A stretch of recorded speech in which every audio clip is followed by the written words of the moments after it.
గత అధ్యాయంలో మనం వైరస్ ద్వారా సంక్రమించే వ్యాధులు, వాటికి సంబంధించినటువంటి ప్రధాన సమాచారం గురించి తెలుసుకున్నాం. ఈరోజు బ్యాక్టీరియా యొక్క సమాచారం, బ్యాక్టీరియాలో ఉన్నటువంటి నిర్మాణం, బ్యాక్టీరియా ద్వారా కలిగేటువంటి ప్రధానమైన వ్యాధుల గురించి తెలుసుకుంటాం. ఫస్ట్ బ్యాక్టీరియా సాధారణంగా మొనెరా అనే సమూహానికి చెందిన జీవులు. సాధారణంగా ఇవి చూపించే పోషకత్వాన్ని మనం గమనించిస్తే బ్యాక్టీరియాలు సాధారణంగా స్వయం పోషకత్వాన్ని చూపుతాయి. పరపోషకత్వం, పరాన్న జీవనం మరియు పూతికాహారపు జీవనాన్ని కలిగి ఉంటాయి. పూతికాహారపు జీవనాన్ని చూపుతాయి. స్వయం పోషకత్వాన్ని చూపుతాయి, పరాన్న జీవితాన్ని చూపుతాయి మరియు పూతికాహారం. పరాన్న జీవనం అంటే వేరొక జీవి మీద ఆహారం మరియు ఆవాసం కొరకు ఆధారపడటం. పూతికాహారం అంటే మరణించిన జీవులపై ఆధారపడే జీవులను పూతికాహారపు జీవులని. స్వయం పోషకపు జీవులంటే తమ యొక్క ఆహార పదార్థాలను తమంతట తామే తయారు చేసుకునే జీవులను స్వయం పోషక జీవులని అంటారు. సాధారణంగా బ్యాక్టీరియాలో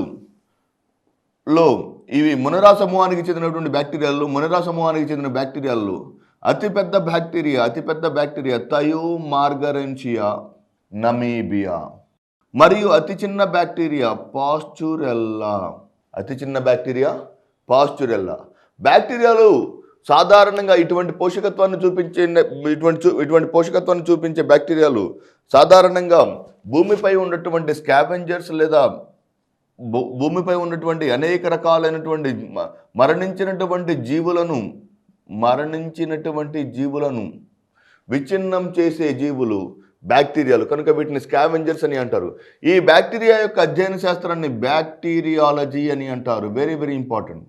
సాధారణంగా మనం గమనించుస్తే బ్యాక్టీరియా యొక్క బాహ్య కవచాన్ని మీరు గమనించుస్తే బ్యాక్టీరియా యొక్క బాహ్య కవచం సెల్ వాల్ లేదా కణకవచంతో నిర్మితమైనది. సాధారణంగా బ్యాక్టీరియా యొక్క బాహ్య కవచమైనటువంటి కణకవచం రాసాయనికంగా పెప్టిడోగ్లైకాన్లతో నిర్మితమైనది.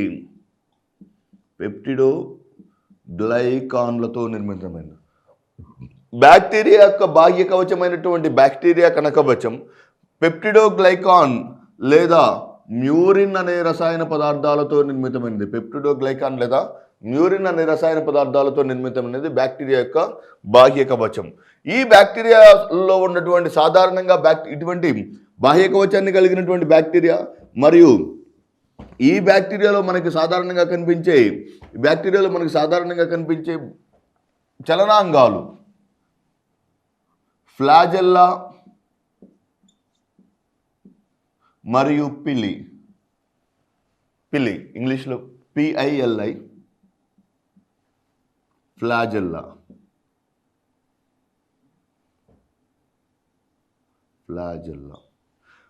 బ్యాక్టీరియాలోని చలనాంగమైనటువంటి ఫ్లాజెల్లిన్ అనే రసాయన పదార్థంతో నిర్మితమైనది. పిలి అనే చలనాంగం పిలిన్ అనే రసాయన పదార్థంతో నిర్మితమైనది. బ్యాక్టీరియా యొక్క చలనాంగాలైనటువంటి ఫ్లాజెల్లా మరియు పిలీలు, ఫ్లాజెల్లిన్, పిలిన్ అనే రసాయన పదార్థాలతో నిర్మితమైనటువంటి చలనాంగాలు. సాధారణంగా బ్యాక్టీరియాలోని జన్యు సమాచారం వృత్తాకారంలో ఉంటుంది. Very very important. బ్యాక్టీరియాలోని జన్యు సమాచారం వృత్తాకారపు జన్యు సమాచారాన్ని కలిగి ఉంటాయి. బ్యాక్టీరియా తన యొక్క వృత్తాకారపు జన్యు సమాచారాన్ని కలిగి ఉంటుందని ఇంతకుముందు బీటీ కాటన్ మరియు బీటీ బ్రింజాల్ గురించి చెప్పుకునేటప్పుడు కూడా చెప్పుకున్నాం. ఒకసారి గుర్తుంచుకోండి. బ్యాక్టీరియాలోని జన్యు సమాచారం వృత్తాకారంలో ఉంటుంది. ఈ వృత్తాకారపు జన్యు సమాచారాన్ని కలిగి ఉంటుంది కనుక బ్యాక్టీరియా ఈ వృత్తాకారపు జన్యు సమాచారాన్ని కలిగి ఉన్నందువలన బ్యాక్టీరియా అనేక రకాలైనటువంటి జన్యు సాంకేతిక పరిజ్ఞానంలో ఉపయోగించబడుతుంది. బ్యాక్టీరియా యొక్క జన్యు సమాచారాన్ని వృత్తాకారపు జన్యు సమాచారం, that is very very important. Bacteria యొక్క వృత్తాకారపు జన్యు సమాచారాన్ని ప్లాస్మిడ్ అని అంటారు. ప్లాస్మిడియా అని అంటారు. ఈ వృత్తాకారపు జన్యు సమాచారం కలిగి ఉంటుంది కనుక దాదాపుగా అనేక జన్యు సాంకేతిక పరిజ్ఞానంలో బ్యాక్టీరియాను విరివిగా ఉపయోగించడం జరుగుతుంది. మరియు ఈ వృత్తాకారపు జన్యు సమాచారం మరియు సాధారణంగా ఇది తన యొక్క ఆకారాన్ని ఒక రూపం నుండి మరొక రూపానికి మార్చుకుంటుంది. వెరీ వెరీ ఇంపార్టెంట్ అమ్మా. బ్యాక్టీరియా ప్లియోమార్ఫిజం అనే లక్షణం చూపుతుంది. Very very important. తన యొక్క ఆకారాన్ని ఒక రూపం నుండి మరొక రూపానికి మార్చుకునే లక్షణాన్ని కలిగి ఉంటుంది. ఎలా అంటే సాధారణంగా బ్యాక్టీరియాలో తన యొక్క ఆకారాన్ని ఒక రూపం నుండి మరొక రూపానికి మార్చుకోవడం ద్వారా, తన యొక్క ఆకారాన్ని ఒక రూపం నుంచి మరొక రూపానికి మార్చుకోవడం ద్వారా సాధారణంగా వీటిలో ఉన్నటువంటి జన్యు సమాచారం వృత్తాకారపు జన్యు సమాచారాన్ని కలిగి తన యొక్క ఆకారాన్ని ఒక రూపం నుంచి మరొక రూపానికి మార్చుకోవడం వలన, మరియు ఇవి సాధారణంగా వాతావరణంలో ఉన్నటువంటి నత్రజనిని వాతావరణంలోని నత్రజనిని వేరుబుడిపలలో నిక్షిప్తం చేయడానికి దోహదం జరుగుతుంది. అంటే ఇవి తమ యొక్క వృత్తాకారపు జన్యు సమాచారాన్ని కలిగి మరియు వేరుబుడిపలలోని నత్రజని స్థాపనను జరపడానికి లెగ్యూమినేసి జాతికి చెందినటువంటి వృక్షాలలో, అంటే చిక్కుడు వంటి జాతి వృక్షాలలో నత్రజని స్థాపన వాతావరణంలోని నత్రజనిని వేరుబుడిపలలో నిక్షిప్తం చేయడానికి ఇవి తమ యొక్క ఆకారాన్ని ఒక రూపం నుంచి మరొక రూపానికి మార్చుకుంటాయి. ఇలా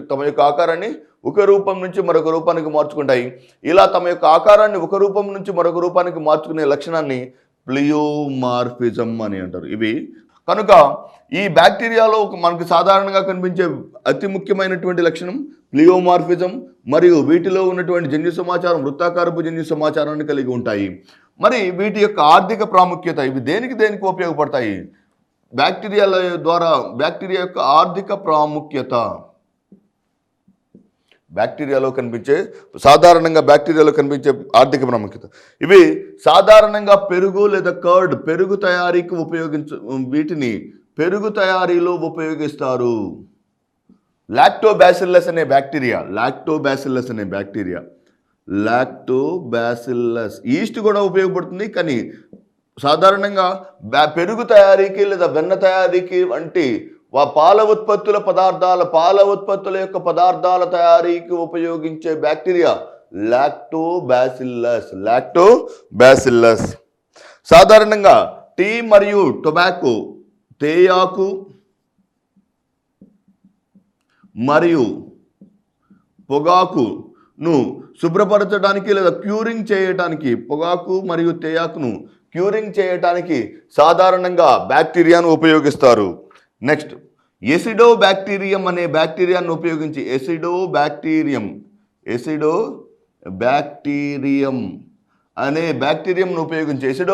అనే బ్యాక్టీరియంను ఉపయోగించి వెనిగర్ అనే రసాయన పదార్థాన్ని తయారు చేయడం జరుగుతుంది.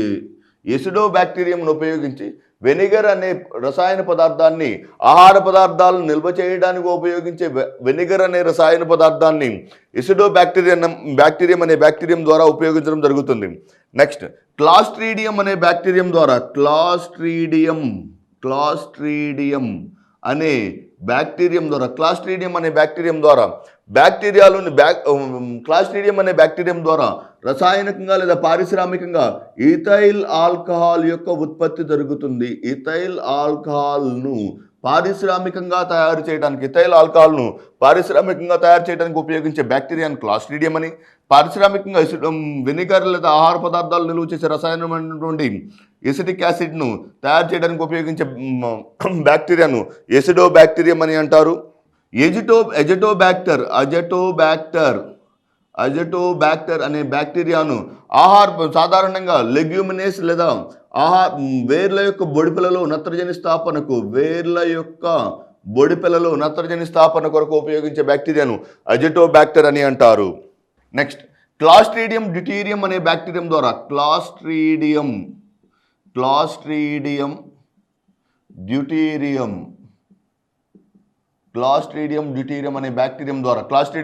అనే బ్యాక్టీరియం ద్వారా బ్యాక్టీరియాలు సాధారణంగా తేయాకు, పొగాకు మరియు జనుము యొక్క క్యూరింగ్ జరుగుతుంది. క్యూరింగ్ కొరకు ఉపయోగించే బ్యాక్టీరియాను క్లాస్ట్రీడియం డ్యూటీరియం అని అంటారు. తేయాకు, పొగాకు మరియు జనపనార వంటి పదార్థాల యొక్క క్యూరింగ్కి ఉపయోగించే బ్యాక్టీరియాను క్లాస్ట్రీడియం డ్యూటీరియం అంటారు. ఇది బ్యాక్టీరియాల యొక్క ఆర్థిక ప్రాముఖ్యత. ఇప్పటివరకు మనం బ్యాక్టీరియా అంటే ఏంటి, అవి ఏ సమూహానికి చెందినవి, వాటిలో ఉన్నటువంటి రసాయనిక పదార్థం, జన్యు సమాచారం ఎలా ఉంటుందనేది తెలుసుకోవడం జరిగింది.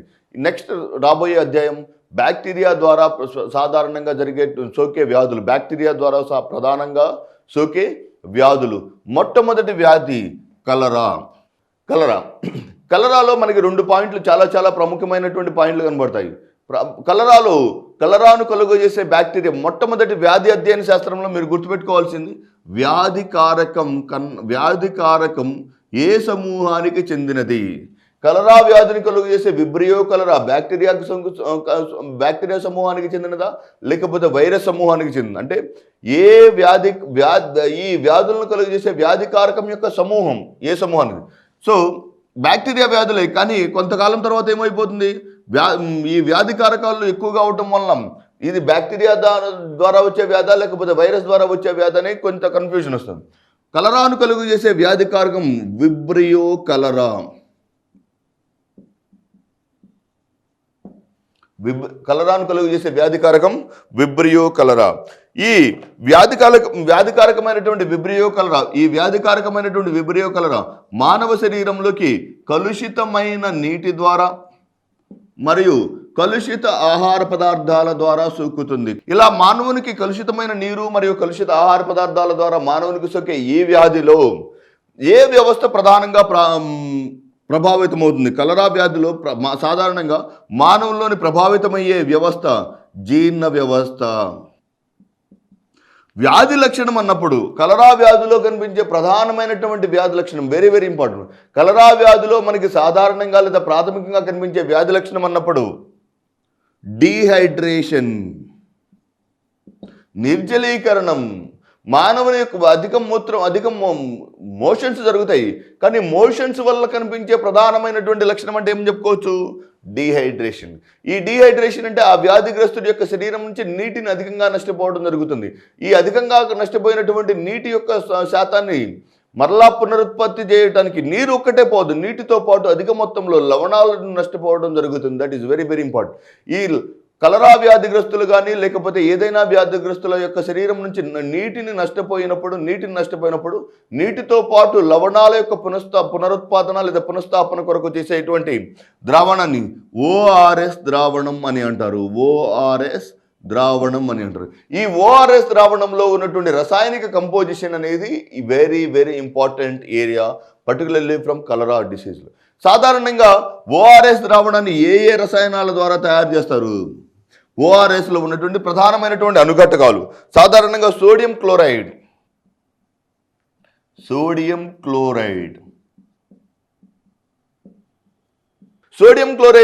సాధారణంగా 3.5 grams sodium chloride. Next sodium bicarbonate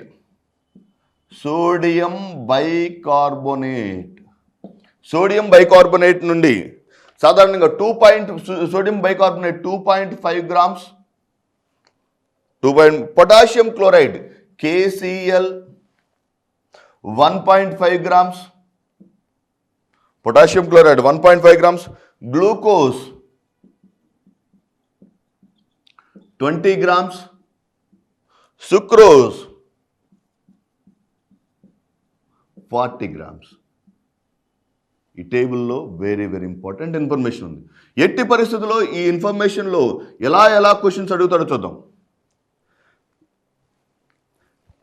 ఉన్నటువంటి అంటే మనం ఊహించినటువంటి ఏరియాస్లో నుంచి చాలా ప్రాథమిక క్వశ్చన్ రావచ్చు. ఓఆర్ఎస్ ద్రావణంలో ఉపయోగించేటువంటి రసాయనాలలో అధిక మొత్తంలో కనిపించే రసాయనం సుక్రోస్.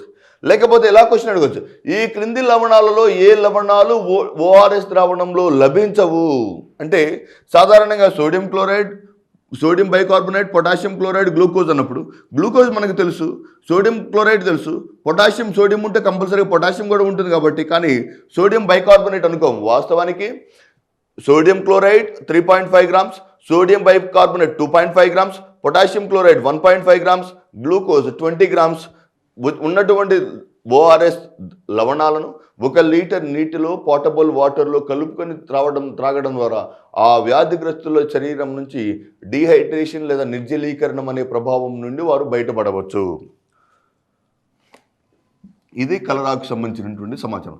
వ్యాధికారకం విబ్రియో కలరా, కానీ ప్రభావితమయ్యే వ్యవస్థ జీర్ణ వ్యవస్థ. రెండవ వ్యాధి టైఫాయిడ్. టైఫాయిడ్ వ్యాధి సాధారణంగా మానవ శరీరంలోని జీర్ణ వ్యవస్థను ప్రధానంగా ప్రభావితం చేసే వ్యాధి.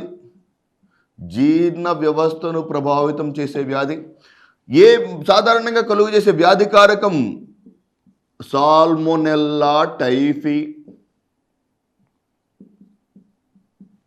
టైఫాయిడ్ వ్యాధిని కలుగు చేసే వ్యాధికారకం సాల్మొనెల్లా టైఫీ.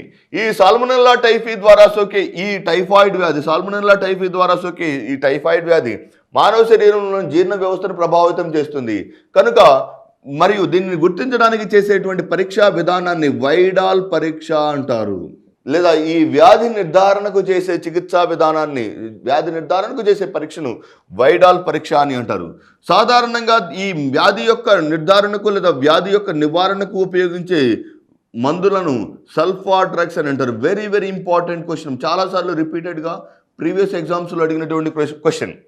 ఈ క్రింది టైఫాయిడ్ వ్యాధికి ఇచ్చేటువంటి మందులు సల్ఫా డ్రగ్స్. అంటే టైఫాయిడ్ కొరకు అనేక రకాలైనటువంటి జెనరిక్ నేమ్స్తో ఉన్నటువంటి మందులు ఉన్నాయి, కానీ వాటిలో ప్రధానంగా మనకు కనిపించే మందు ఏంటిది? Sulpha drugs. క్షయ లేదా ట్యూబర్క్యులోసిస్ లేదా TB. Tuberculosis very very important disease for 2014. భారత ప్రభుత్వం మొట్టమొదటిసారిగా ఒక వ్యాధి కొరకు ప్రభుత్వ ప్రైవేట్ భాగస్వామ్యంలోకి వెళ్ళినటువంటి ఏకైక వ్యాధి ట్యూబర్క్యులోసిస్. ప్రభుత్వ ప్రైవేట్ భాగస్వామ్యం అనగా దీనిలో ఈ వ్యాధి యొక్క చికిత్స కొరకు అధిక సంఖ్యలో ఆరోగ్య నిపుణులను అవసరం కనుక ఈ వ్యాధి యొక్క చికిత్సా విధానానికి ఆరోగ్య నిపుణులను ప్రభుత్వం నియమించుకోలేని పరిస్థితులు, వ్యాధిగ్రస్తులను ఆరోగ్య నిపుణులను ప్రభుత్వం నియమించుకోలేని పరిస్థితులు ప్రభుత్వ ప్రైవేట్ భాగస్వామ్యం పబ్లిక్ ప్రైవేట్ పార్ట్నర్షిప్ కరెంట్ రిలేటెడ్గా వచ్చినప్పుడు పబ్లిక్ ప్రైవేట్ పార్ట్నర్షిప్ విధానంలో పీపీపీ విధానంలో పబ్లిక్ ప్రైవేట్ పార్ట్నర్షిప్ విధానంలో మొట్టమొదటిసారిగా ప్రవేశించినటువంటి వ్యాధి కారకం మైకోబాక్టీరియం ట్యూబర్క్యులోజం. మైకోబాక్టీరియం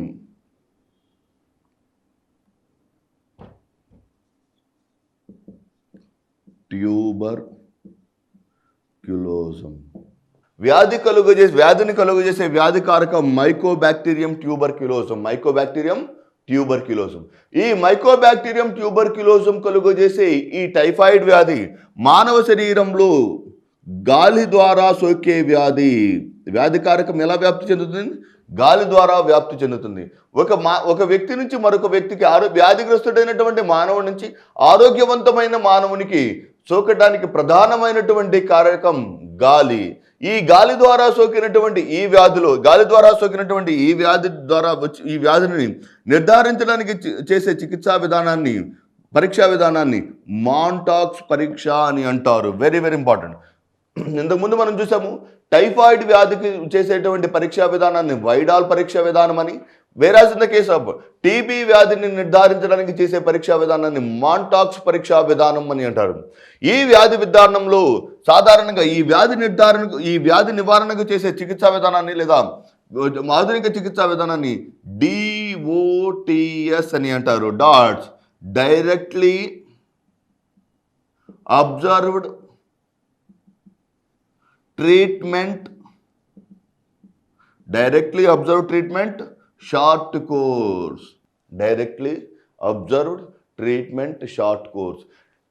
లేదా డాట్స్ చికిత్సా విధానాన్ని ఈ క్రింది వ్యాధుల్లో ఏ వ్యాధి కొరకు ఇవ్వటం జరుగుతుంది? ఏ వ్యాధికి ఇవ్వటం జరుగుతుంది? సాధారణంగా క్షయ వ్యాధికి చేసేటువంటి చికిత్సా విధానాన్ని డాట్స్ చికిత్సా విధానం అని అంటారు. ఈ డాట్స్ చికిత్సా విధానంలో ఏం జరుగుతుందంటే ఒక ఆరోగ్య నిపుణుడు ఉదయాన్నే లేకపోతే సాయంత్రం లేదా ఒక వ్యాధిగ్రస్తునకు తన యొక్క ప్రత్యక్ష పర్యవేక్షణలో వెరీ వెరీ ఇంపార్టెంట్, వ్యాధిగ్రస్తుని యొక్క ప్రత్యక్ష పర్యవేక్షణలో ఆరోగ్య నిపుణుని యొక్క ప్రత్యక్ష పర్యవేక్షణలో వ్యాధిగ్రస్తునకు చికిత్సను అందించడాన్ని డాట్స్ చికిత్సా విధానం లేదా directly observed treatment short course. ఎప్పుడైతే ఈ వ్యాధిగ్రస్తుడు తన యొక్క చికిత్సా విధానాన్ని నిరంతరం అలా కంటిన్యూస్గా లేదా అలాగే కొనసాగించడం ఆపేస్తాడు, వెంటనే అతనిలో కనిపించేటువంటి 2 రకాలైనటువంటి రోగ నిరోధక శక్తులు కనిపిస్తాయి. One is MDR and XDR, multi drug resistance and extreme drug resistance. Multi drug resistance అనేక రకాలైనటువంటి యాంటీబయాటిక్స్కి ఆ వ్యాధిగ్రస్తుడు లేదా ఆ వ్యాధి సోకినటువంటి వ్యక్తి నిరోధకతను చూపుతాడు. ప్రత్యేకంగా ఆ వ్యాధికారకం మొండిబారినటువంటి వ్యాధికారకంగా తయారవుతుంది. ఇంకా సివియర్ కండిషన్స్లో, ఇంకా తీవ్రమైన పరిస్థితుల్లో ఎక్స్ట్రీమ్ డ్రగ్ రెసిస్టెన్స్ ద్వారా ఇంకా ఎటువంటి మందు ఇచ్చినప్పటికీ ఈ వ్యాధికారకం లొంగకపోతే దాన్ని ఎక్స్ట్రీమ్ డ్రగ్ రెసిస్టెన్స్ అని అంటారు. ఎక్స్ట్రీమ్ డ్రగ్ రెసిస్టెన్స్ అని అంటారు. మరి అప్పుడే పుట్టినటువంటి చిన్నపిల్లవాడికి మనం ఎటువంటి వస్త్రాలనైనా మంచి వస్త్రాలను అందించవచ్చు, కానీ గాలిని మాత్రం శుభ్రపరిచి ఇవ్వలేము. కనుక గాలిని మాత్రం ఎట్టి పరిస్థితులు అప్పుడే పుట్టినటువంటి చిన్నపిల్లవాడికి ఎటువంటి గాలిని ఎంత మాత్రమని గాలిని అందించగలం. అందువలన మొట్టమొదటిసారిగా పుట్టిన పిల్లవాడికి ఇవ్వవలసినటువంటి వ్యాక్సిన్ ట్యూబర్క్యులోసిస్కి సంబంధించిన వ్యాక్సిన్. ఎందుకంటే ఇది గాలి ద్వారా సోకే వ్యాధి. ఈ గాలి ద్వారా సోకే వ్యాధి అయినటువంటి ట్యూబర్క్యులోసిస్ను నివారించడానికి చిన్నపిల్లల్లో ఎప్పటికప్పుడు ఇవ్వవలసినటువంటి, చిన్నపిల్లల్లో ముందస్తుగా ఇవ్వవలసినటువంటి వ్యాక్సిన్ BCG, బ్యాసిల్లస్ కాల్మెటోగ్వరైన్. 2 క్వశ్చన్లు వెరీ వెరీ ఇంపార్టెంట్. అప్పుడే పుట్టినటువంటి పిల్లవాడికి ముందస్తుగా ఇవ్వవలసిన వ్యాక్సిన్ BCG వ్యాక్సిన్, మరియు గర్భిణీ స్త్రీకి ముందస్తుగా ఇవ్వవలసిన వ్యాక్సిన్ టెటానస్ టాక్సాయిడ్ లేదా TT vaccine. Very very important. TT vaccine అప్పుడే పుట్టినటువంటి అప్పుడే గర్భిణీ అయినటువంటి స్త్రీకి ముందస్తుగా ఇవ్వవలసినటువంటి వ్యాక్సిన్ TT వ్యాక్సిన్, మరియు అప్పుడే పుట్టినటువంటి చిన్నపిల్లవాడికి ముందస్తుగా ఇవ్వవలసినటువంటి వ్యాక్సిన్ BCG వ్యాక్సిన్. మరియు భారతదేశం ట్యూబర్క్యులోసిస్ లేదా క్షయవ్యాధి యొక్క నిర్ధారణకు లేదా నియంత్రణకు భారతదేశం చేపట్టినటువంటి చికిత్సా విధానాన్ని NTCP అని అంటారు, నేషనల్ ట్యూబర్క్యులోసిస్ కంట్రోల్ ప్రోగ్రామ్. జాతీయ క్షయ నిర్మూలన పథకాన్ని ప్రవేశపెట్టి క్షయవ్యాధి ద్వారా జరిగే మరణాల యొక్క సంఖ్యను తగ్గించడానికి తీవ్రంగా ప్రయత్నించడం జరుగుతుంది. టీబీ లేదా క్షయవ్యాధి తర్వాత ప్రముఖమైనటువంటి వ్యాధి 4వ వ్యాధి లెప్రసీ లేదా కుష్టు. వ్యాధికారకం మైకోబాక్టీరియం లెప్రీ.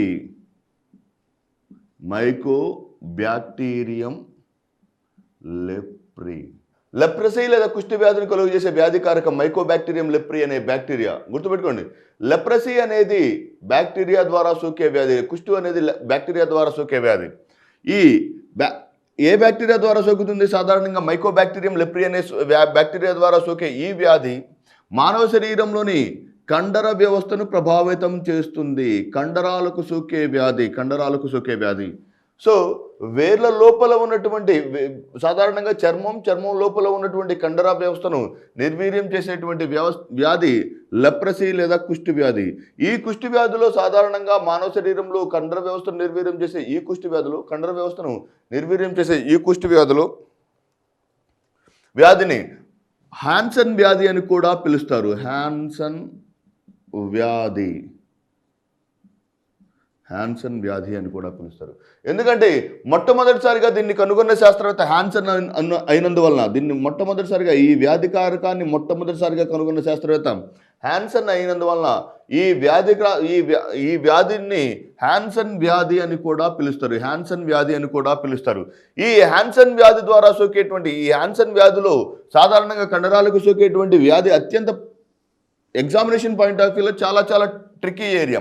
సాధారణంగా కుష్టి వ్యాధి ప్రత్యక్ష తాకిడిల ద్వారా ఎట్టి పరిస్థితుల్లో సోకదు. ప్రత్యక్ష స్పర్శల ద్వారా లేదా డైరెక్ట్ కాంటాక్ట్ లేదా ప్రత్యక్ష స్పర్శల ద్వారా ఒక వ్యక్తి నుంచి మరొక వ్యక్తికి సోకదు. ఒక మల్టీ డ్రగ్ థెరపీ, దీన్ని నివారణకు ఉపయోగించే చికిత్సా విధానాన్ని MDT లేదా మల్టీ డ్రగ్ థెరపీ. ఈ మల్టీ డ్రగ్ థెరపీ ద్వారా MDT లేదా మల్టీ డ్రగ్ థెరపీ ద్వారా ఉపయోగించేటువంటి మందుల ద్వారా సాధారణంగా ఈ వ్యాధి ఒక వ్యక్తి నుంచి మరొక వ్యక్తికి సోకదు ప్రత్యక్ష. కానీ వ్యాధిగ్రస్తురాలైనటువంటి తల్లి నుండి శిశువుకి ఈ వ్యాధి సోకుతుంది. లెప్రసీ లేదా కుష్టి వ్యాధి, మైకోబాక్టీరియం లెప్రేయి అనే బ్యాక్టీరియా ద్వారా సోకే ఈ వ్యాధి మొట్టమొదటిసారిగా కనుగొన్న శాస్త్రవేత్త హ్యాన్సన్ అనే మహాశయుడు కనుగొన్నటువంటి ఈ వ్యాధి సాధారణంగా వ్యాధిగ్రస్తురాలైన తల్లి నుండి శిశువుకి సోకే వ్యాధి. వ్యాధిగ్రస్తురాలైన తల్లి నుండి శిశువుకి ఈ వ్యాధి సోకుతుంది కనుక ఈ వ్యాధి నిర్ధారణకు చేసే అద్భుతమైనటువంటి నిర్ధారణ పరీక్షను PCR అని అంటారు. ఈ వ్యాధి నిర్ధారణకు చేసే పరీక్షా విధానాన్ని పొలిమరేజ్ చైన్ రియాక్షన్ లేదా PCR అని అంటారు. అంటే ఈ PCR ద్వారా జరాయువులో లేదా పిండంలో ఉన్నటువంటి ఉల్బద్రవంలో ఉన్నటువంటి కొద్ది మొత్తంలో ఉన్నటువంటి వ్యాధికారకాలను సైతం గుర్తించవచ్చు. అంటే చాలా తక్కువ మోతాదులో ఉన్నటువంటి వ్యాధికారకాలను కూడా గుర్తించడానికి చేసేటువంటి చికిత్సా విధానాన్ని నిర్ధారణ పరీక్షను PCR లేదా పొలిమరైజ్ చైన్ రియాక్షన్ అని అంటారు. పొలిమరైజ్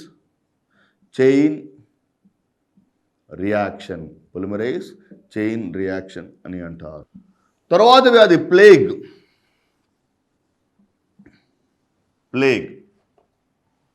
బ్యాక్టీరియా వ్యాధులలో సాధారణంగా మీరు గుర్తుంచుకోవాల్సినటువంటి వ్యాధి కారకం పేరు అన్నప్పుడు ఈ ప్లేగ్ వ్యాధి యొక్క కారకం.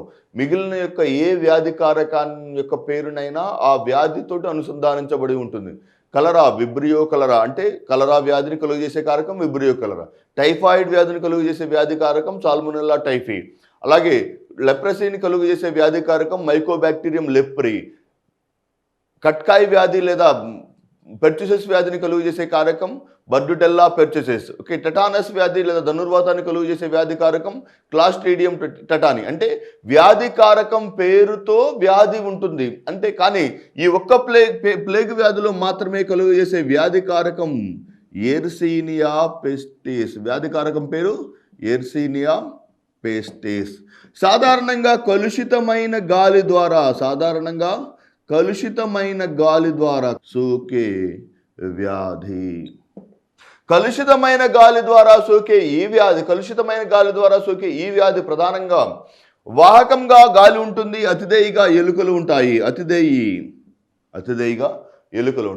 అంటే అతిదేయిగా ఉన్నటువంటి ఈ ఎలుకల్లో ఈ ఎర్సీనియా పెస్టిస్ ప్రవేశించి తన యొక్క జీవిత చక్రాన్ని పూర్తి చేసుకుంటూ ఎలుకలను సంహరించి గాలిలోకి ప్రవేశించడం ద్వారా ఆ కలుషితమైనటువంటి గాలిని పీల్చినటువంటి మానవునిలోకి సోకే వ్యాధి ప్లేగ్ వ్యాధి. అటువంటి మానవునికి సోకే వ్యాధి ప్లేగ్ వ్యాధి.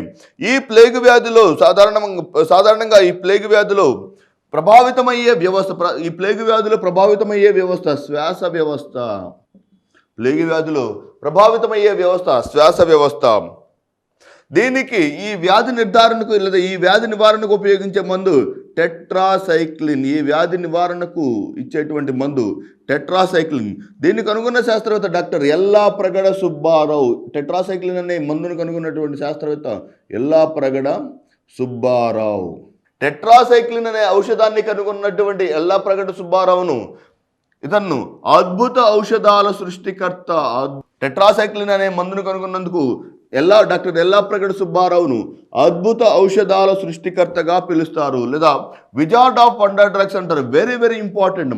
మొట్టమొదటిసారిగా యాంటీబయాటిక్ని కనుగొన్నటువంటి అలెగ్జాండర్ ఫ్లెమింగ్ని సైతం మీ బిరుదు లేదు. కానీ టెట్రాసైక్లిన్ అనే మందు కనుగొన్నందున విజార్డ్ ఆఫ్ వండర్ డ్రగ్స్ అద్భుత ఔషధాల సృష్టికర్తగా పేరుగంచాడు. ఇతనిలో ఉన్నటువంటి చాలా గొప్ప లక్షణం ఏంటంటే సల్ఫర్ యొక్క యాంటీ బ్యాక్టీరియల్ యాక్టివిటీని మొట్టమొదటిసారిగా గుర్తించడం జరిగింది. అంటే అద్భుత ఔషధాల సృష్టికర్త అయినటువంటి డాక్టర్ ఎల్లాప్రగడ సుబ్బారావు కనుగొన్నటువంటి టెట్రాసైక్లిన్ లేదా టెట్రామైసిన్ ని ఉపయోగించడం ద్వారా నివారించదగే వ్యాధి ప్లేగు వ్యాధి.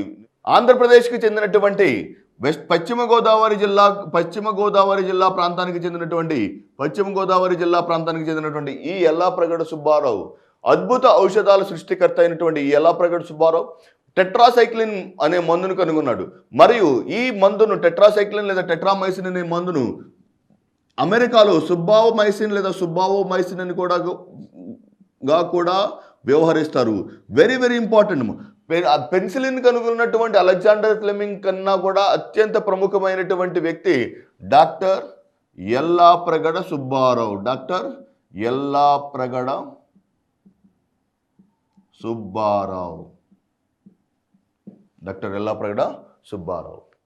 నెక్స్ట్, ఇప్పటి వరకు మనం వ్యాక్సినేషన్ గురించి ప్రాథమికంగానే చర్చిస్తూ వచ్చాం. ఇప్పుడు తప్పనిసరిగా వ్యాక్సినేషన్ అనే concept very very important. Vaccination అనగా వెరీ ఇంపార్టెంట్. వ్యాక్సినేషన్ అనగా సాధారణంగా చూడండి, వెరీ వెరీ ఇంపార్టెంట్. ఒక వ్యక్తిలో వ్యాధిని కలుగజేసే కారకాన్ని వ్యాధి కారకం అని అంటారు. అది గాలి ద్వారా వ్యాధి సోకవచ్చు, నీటి ద్వారా వ్యాధి సోకవచ్చు, లేకపోతే వాయువుల ద్వారా వ్యాధి సోకవచ్చు, లేకపోతే బ్యాక్టీరియా ద్వారా వ్యాధులు సోకవచ్చు, లేదా వైరస్ ద్వారా వ్యాధి సోకవచ్చు, శిలీంధ్రాల ద్వారా వ్యాధి సోకవచ్చు, లేకపోతే ప్రోటోజోవా ద్వారా సైతం వ్యాధి సోకవచ్చు. అంటే వ్యాధిని కలుగజేసే కారకాలు అనేక రకాలైనటువంటి కారకాలను వ్యాధి కారకం, దీనినే యాంటీజెన్ లేదా ప్రతిజనకం అని అంటారు. సాధారణంగా మానవ శరీరంలోకి వ్యాధిని కలుగజేసే రసాయన పదార్థాలను లేదా జీవులను వ్యాధిని కలుగజేసే జీవ లేదా నిర్జీవ కారకాలను యాంటీజెన్ లేదా ప్రతిజనకం అని అంటారు. అయితే ఎప్పుడైతే ఈ ప్రతిజనకం మానవ శరీరంలోకి ప్రవేశిస్తుందో ఆ ప్రతిజనకాన్ని సంహరించడానికి మానవ శరీరంలోని రక్షణ వ్యవస్థ అయినటువంటి యాంటీబాడీ లేదా ప్రతిరక్షకాలు తయారవుతాయి. దీనికి యాంటీజెన్ ప్రతిజనకానికి వ్యతిరేకంగా తయారయ్యేటువంటి కారకాన్ని యాంటీబాడీ లేదా ప్రతిరక్షకం ఎల్లప్పుడూ మానవ శరీరంలో ఉన్నటువంటి ప్రతిజనకానికి వ్యతిరేకంగా ఉన్నటువంటి కారకాన్ని యాంటీబాడీ లేదా ప్రతిరక్షకం అంటారు. ఈ రెండింటి మధ్య ఎల్లప్పుడూ ఒక నిర్దిష్టమైన పోరాటం జరుగుతూ ఉంటుంది, ప్రతిజనకం మరియు ప్రతిరక్షకాల మధ్య. ఈ ప్రతిజనకం ప్రతిరక్షకాన్ని సంహరించడానికి ప్రయత్నిస్తూ ఉంటుంది. ఎప్పుడైతే ప్రతిజనకం మానవ శరీరంలోకి ప్రవేశిస్తుందో దాన్ని సంహరించడానికి ప్రతిరక్షకాలు దోహదం చేస్తాయి. అంటే మరి వ్యాక్సినేషన్ సమయంలో ఏం జరుగుతుంది? సాధారణంగా చాలా సింపుల్ లాజిక్ చూడండి. 1860 సంవత్సరంలో వ్యాక్సినేషన్ పితామహుడైనటువంటి డాక్టర్ ఎడ్వర్డ్ జెన్నర్ 1860వ దశకంలో వ్యాక్సినేషన్ పితామహుడైనటువంటి ఎడ్వర్డ్ జెన్నర్ తన వైద్య విద్యను అభ్యసించే సమయంలో వారి దగ్గరికి ఒక పశువుల కాపరి వచ్చి ఇలా కంప్లైంట్ చేయడం జరిగింది. మీరు కూడా చాలాసార్లు గమనించి ఉంటారు. Very very important. ఒకసారి చికెన్ పాక్స్ లేదా మసూచి సోకినటువంటి వ్యాధిగ్రస్తుడికి మరలా అదే వ్యాధి రెండవసారి రావటం లేదు. చాలాసార్లు మీరు గమనించి ఉంటారు. కాకపోతే ఇదే కాన్సెప్ట్ని మొట్టమొదటిసారిగా 1860వ దశకంలో ఒక నిరక్షరాస్యుడైనటువంటి పశువుల కాపరి గుర్తించి అతనికి దగ్గర ఉన్నటువంటి పశువులలో ఒకసారి గాలికుంటు వ్యాధి సోకినటువంటి పశువుకి మరలా రెండవసారి అదే వ్యాధి రావటం లేదు అని గుర్తించి ఎడ్వర్డ్ జెన్నర్కు చెప్పడం గమనించాడు. ఏమని చెప్పాడు? ఒకసారి వ్యాధి వచ్చినటువంటి జీవికి అదే వ్యాధి రెండవసారి రావటం లేదని చెప్పాడు. అంటే రెండవసారి రావట్లేదంటే దానిలో ఉన్నటువంటి ఏదో ఒక రక్షక వ్యవస్థ వల్ల, అంటే ఒకసారి మానవ శరీరంలోకి ఏదైనా వ్యాధికారకం ప్రవేశిస్తే దానిని నివారించడానికి మానవ శరీరంలో ఒక రక్షణ వ్యవస్థ బయలుదేరుతుంది. వ్యాధిని కలుగజేసే కారకాన్ని యాంటీజెన్ అన్నాము. అంటే ప్రతి వ్యాధిని నివారించడానికి మన శరీరంలో ఒక అద్భుతమైన రక్షణ వ్యవస్థ ఉంటుంది. దానినే యాంటీబాడీ లేదా ప్రతిరక్షకం అని అంటారు. ఈ ప్రతిరక్షకాన్ని సంహరించడానికి మానవ శరీరంలో ఉన్నటువంటి అనేక రకాలైనటువంటి కారకాలు దోహదం చేస్తాయి. అంటే వ్యాక్సినేషన్ సమయంలో ఆరోగ్యవంతమైన మానవుడు చిన్న వయసులో ఉన్నప్పుడు అతని శరీరంలోకి జీవ లేదా నిర్జీవ అంటే బతికి ఉన్నటువంటి లేదా నిర్జీవంగా ఉన్నటువంటి ఏదైనా కొద్ది మోతాదులో ఉన్నటువంటి వ్యాధికారకాన్ని అతని శరీరంలోకి ప్రవేశపెట్టడం ద్వారా దాన్ని సంహరించడానికి, ఫర్ ఎగ్జాంపుల్ పోలియో వ్యాధిగ్రస్తుడికి ఇచ్చేటువంటి వ్యాక్సిన్లో ఏముంటుంది? పోలియో వ్యాధికారకం ఉంటుంది. పోలియో వ్యాధికారకానికి అగైనెస్ట్గా అతని శరీరంలో ఏమవుతాయి? శరీరంలో అన్ని రకాలైనటువంటి యాంటీబాడీస్ లేదా ప్రతిరక్షకాలు తయారవుతాయి. అంటే వ్యాక్సినేషన్ సమయంలో ప్రతిజనకాలను ఇవ్వడం ద్వారా ప్రతిరక్షకాలను ప్రేరేపించడం గమనించవచ్చు. What is that? వ్యాధికారకంలో వ్యాక్సినేషన్ సమయంలో ప్రతిజనకాలను ఇవ్వడం ద్వారా ప్రతిరక్షకాలను ప్రేరేపించడం జరుగుతుంది. Very very important. చాలాసార్లు అడిగారు చూడండి. అంటే ఎడ్వర్డ్ జెన్నర్ 1860 నుంచి 1890 దశకం వరకు ఈ కాన్సెప్ట్ మీదే ప్రయోగాలు చేయడం జరిగింది. అంటే వ్యాధిని కలుగజేసే కారకాన్ని మానవ శరీరంలో జాగ్రత్తగా ప్రవేశింపజేస్తే అది కొద్ది మొత్తంలో వ్యాక్సినేషన్ అది ప్రేరేపిస్తుంది, లేదా వ్యాధికారకం నుండి మానవ శరీరాన్ని కాపాడేదానికి దోహదం చేస్తున్నాను. అంటే ఎడ్వర్డ్ జెన్నర్ ప్రతిపాదించినటువంటి వ్యాక్సినేషన్ సిద్ధాంతం ప్రకారం యాంటీబాడీస్ లేదా ప్రతిరక్షకాలలో ఎడ్వర్డ్ జెన్నర్ ప్రధానంగా 2 లక్షణాలను గుర్తించాడు. ఒకటి, ఒక వ్యాధికి ఒక ప్రతిరక్షకం పనిచేస్తుంది అని చెప్పాడు.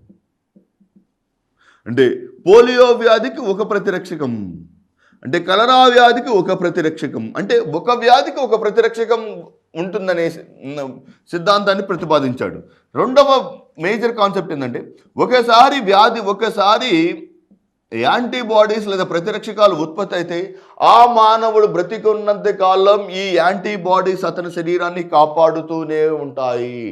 శాశ్వత జ్ఞాపక శక్తిని కలిగిన ఈ కారకాలు ఒక నిర్దిష్టమైన వ్యాధిని సంహరించడానికి దోహదం చేస్తాయి. ఇది వ్యాక్సినేషన్. అయితే వ్యాక్సినేషన్ ప్రకారం ఏమని చెప్పుకున్నాము? ఒక వ్యాధిని సంహరించడానికి ఒక కారకం దోహదం చేస్తుంది. కానీ ఇక్కడ డిపిటి, డిప్తీరియా, పెర్చుసిస్ మరియు టెటానస్ అనే వ్యాధులు, 3 వ్యాధులకు కల్పించే వ్యాక్సిన్ని డిపిటి వ్యాక్సిన్ లేదా ట్రిప్లెట్ వ్యాక్సిన్ అని అంటారు. Very very important. డిపిటి లేదా ట్రిప్లెట్ వ్యాక్సిన్ ఏ వ్యాధులకు ఇస్తారు? Number 1 diphtheria, number 2 pertussis, number 3 tetanus లేదా ధనుర్వాతం. ఈ వ్యాధులు కలుగజేసే కారకాలు ప్రత్యేకంగా మీకు అడగకపోవచ్చు, కానీ గుర్తుపెట్టుకోండి. Diphtheria, corynebacterium డిఫ్తీరియే,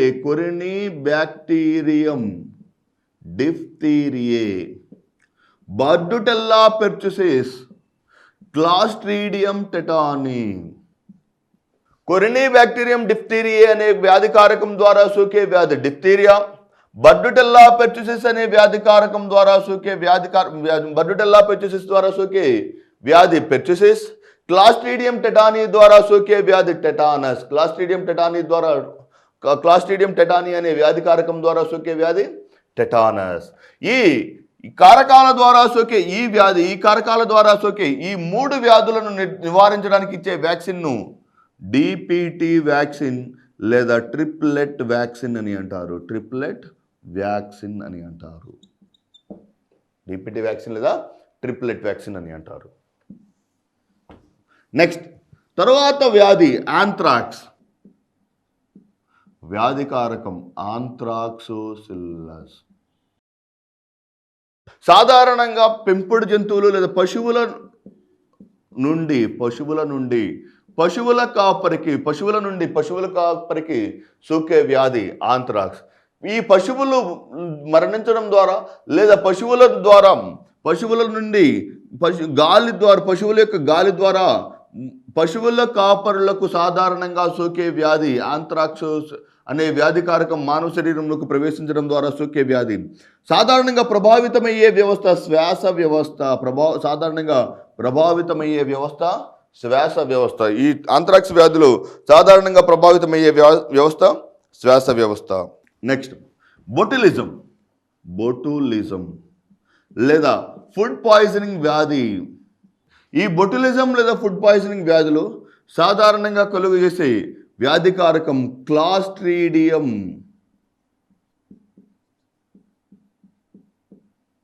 బొటులినం. క్లాస్ట్రీడియం బొటులినం అనే వ్యాధికారకం ద్వారా సోకే ఈ వ్యాధి బొటులిజం కలుషితమైన ఆహార పదార్థాల ద్వారా కలుషితమైన ఆహారం ద్వారా సోకుతుంది. సాధారణంగా కలుషితమైన ఆహారం ద్వారా సోకే వ్యాధి బొటులిజం లేదా ఫుడ్ పాయిజనింగ్ వ్యాధి. వ్యాధికారకం బొటులినం. మెనింజైటిస్.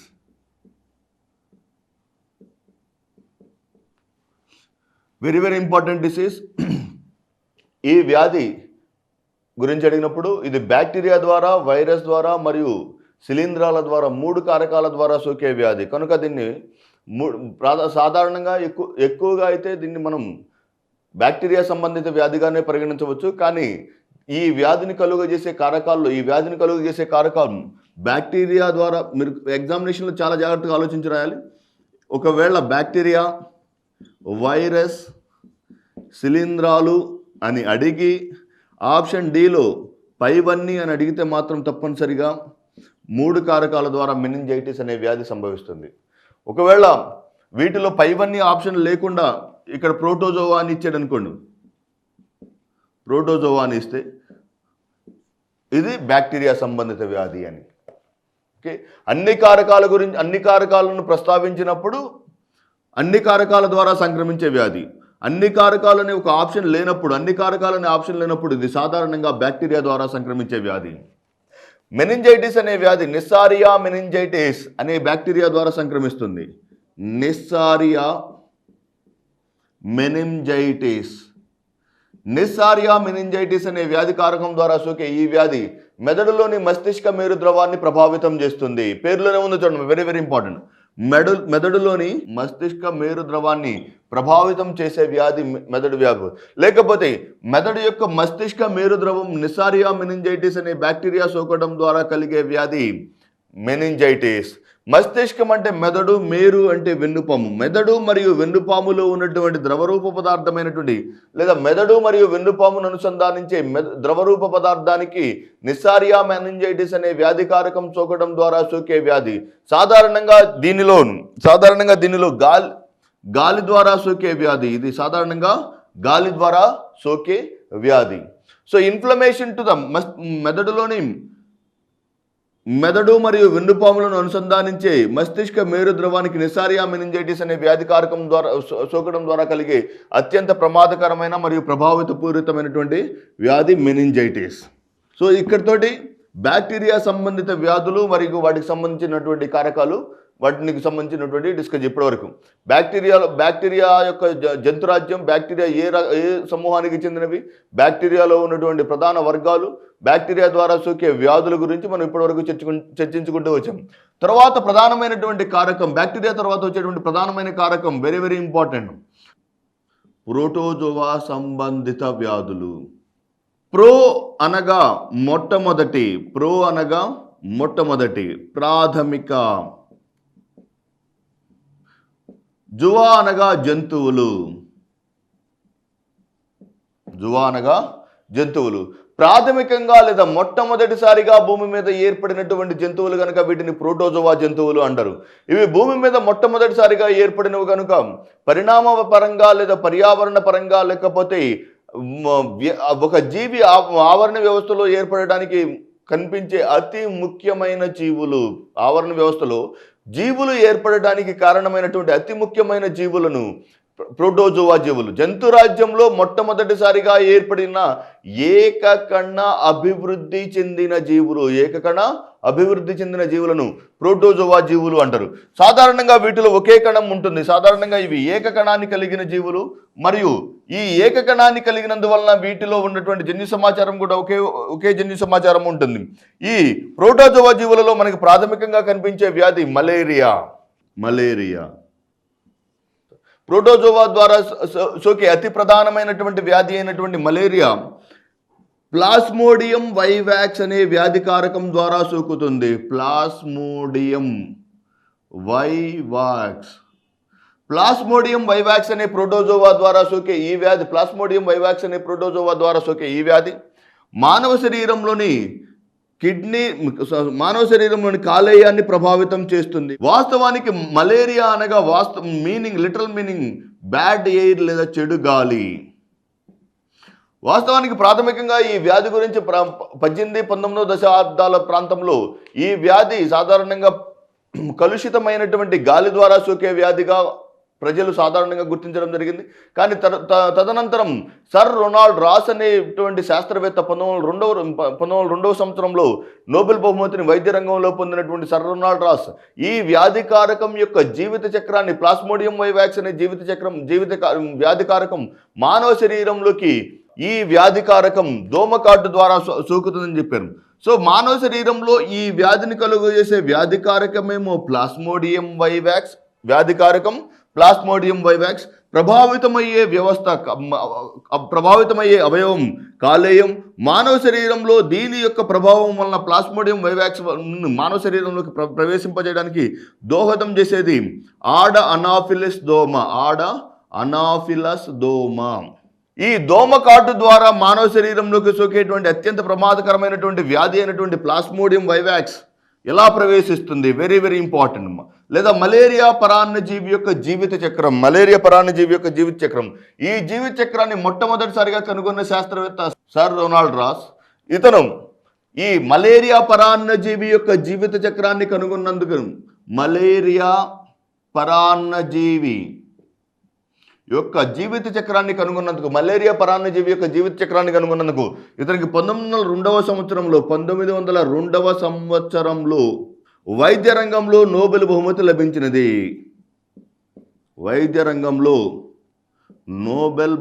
లభించినది.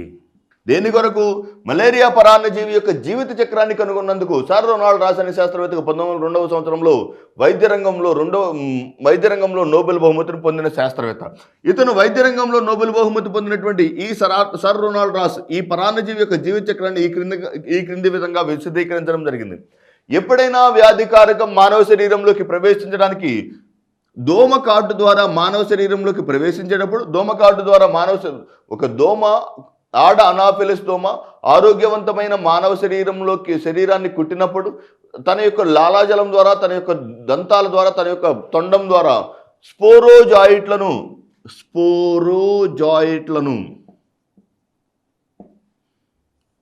మానవుని యొక్క రక్త ప్రసరణలో విడుదల చేస్తుంది. అంటే మానవ శరీరానికి మలేరియా పరాన్నజీవి ఏ రూపంలో ప్రవేశిస్తుంది? మానవ శరీరంలోకి మలేరియా పరాన్నజీవి ఏ రూపంలో ప్రవేశిస్తుంది? స్పోరోజాయిట్ల రూపంలో ప్రవేశిస్తుంది. ఎప్పుడైతే ఈ స్పోరోజాయిట్లు ఎర్ర రక్త కణాల ద్వారా ప్రయాణిస్తాయో, ఎవరి ద్వారా ప్రయాణిస్తాయి?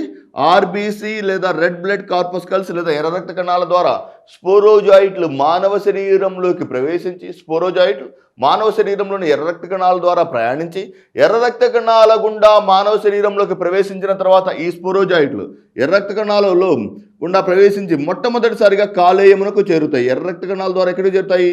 కాలేయమునకు లివర్కు చేరి ఈ కాలేయంలోని హెపాటోసైట్స్, కాలేయంలోని కణాలను వెరీ వెరీ ఇంపార్టెంట్, కాలేయం యొక్క కణాలను హెపాటోసైట్స్ అని, కాలేయం యొక్క అధ్యయన శాస్త్రాన్ని హెపటాలజీ అని అంటారు. కాలేయంలోని కణాలను హెపాటోసైట్స్ అని, కాలేయం యొక్క అధ్యయన శాస్త్రాన్ని ఏమంటారు? హెపటాలజీ.